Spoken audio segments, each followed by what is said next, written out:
Good evening. It's Thursday, May 7. Welcome to CGN News. Flights scheduled to repatriate a number of British nationals stuck in Antigua and Barbuda have been suspended.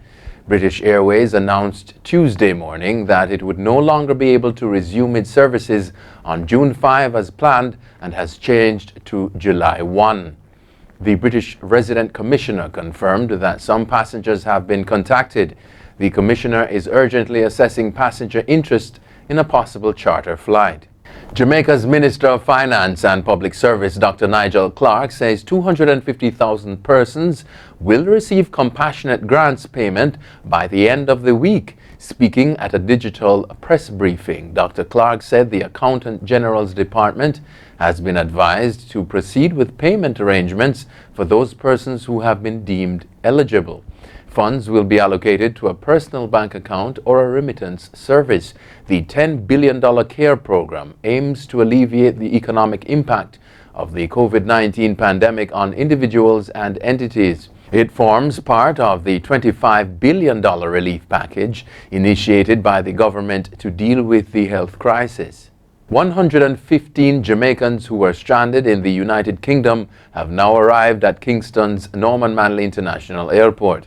Among them are the 43 Marella Discovery 2 crew members who anchored south of Port Royal, Kingston in April but were denied landing.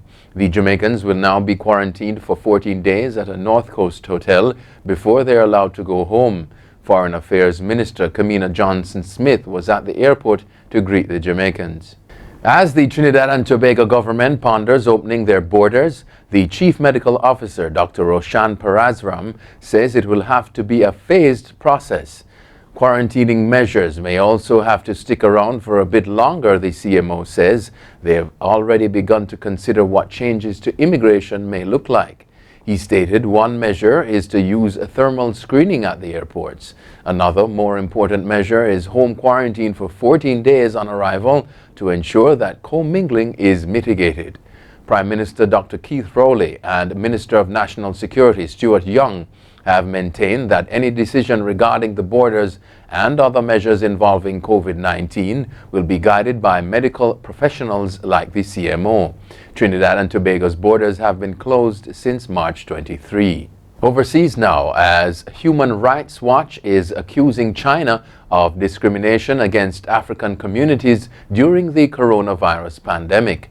Authorities in China's Guangdong province, home to China's largest African population of 14,000, have singled out people of African descent for testing. It characterizes the tests as forcible and says that many Africans were forced to quarantine. If they did not comply to forced quarantine, landlords evicted them. Guangdong authorities said in April that all foreigners were required to submit to testing and quarantine. However, Human Rights Watch says, in practice, the authorities just targeted Africans for forced testing and quarantine. Videos have surfaced of black people being denied entry into a McDonald's and a shopping center, as well as forced tests and evictions. A black Canadian man told the rights group that he was denied entry to the subway. Chancellor Angela Merkel has said Germany's goal of slowing the spread of coronavirus has been achieved, so all shops can be reopened as lockdown restrictions are eased. Bundesliga football has been given the green light to resume and schools will gradually reopen in the summer term. Germany's 16 federal states will take control of timing the reopening. Dass wir davon ausgehen, dass wir eine Infektionszahl haben, die wir überblicken können, die wir nachverfolgen können und dass wir mehr Schutzkonzepte haben und durch die mehr Schutzkonzepte auch mehr Lockerungen machen können. Aber es ist ein dünnes Eis, wie Herr Tschentscher gesagt hat, oder eine fragile Situation oder wirklich eine Situation, in der Vorsicht das Gebot ist und nicht Übermut.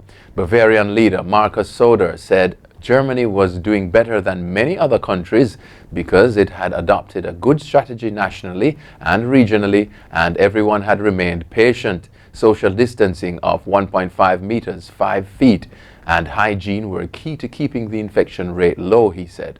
Germany has seen fewer than 7,000 deaths in the coronavirus pandemic, a much lower figure than in other Western European countries, including the UK, Italy, France and Spain.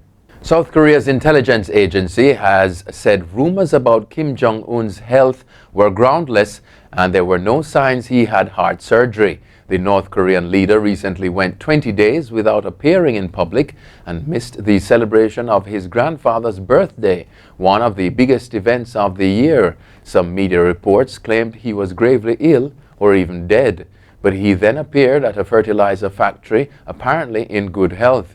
After missing the birthday celebrations on April 15, rumors about Mr. Kim's health began. 6 days later, an anonymous source told the Daily NK, a website run by defectors from the north, that Mr. Kim had worsening cardiovascular problems. The rumors were then repeated by international media, with some outlets claiming he was in a critical condition and others even reporting he was dead.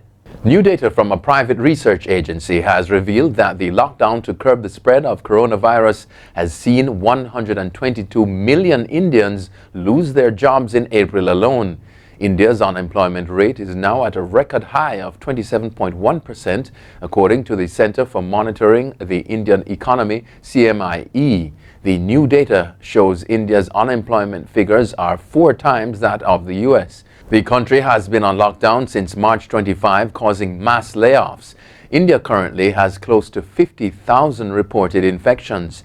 Scenes of desperate migrant workers fleeing cities on foot to return to their villages filled TV screens and newspapers for most of April. Their informal jobs, which employ 90% of the population, were the first to be hit as construction stopped and cities suspended public transport. Agriculture, which remained the mainstay of the Indian economy, has bucked the trend, adding workers in both March and April. This isn't unusual, as many daily wage earners return to farming in times of crisis, according to the CMIE.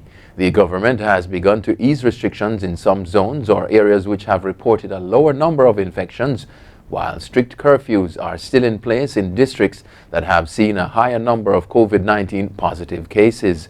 The lockdown is slated to end on May 17, but some states have extended it further, with no clear indication as to when the country as a whole might emerge from the lockdown. That's it for CGN News. Thanks for tuning in. I'm Scott Wilson.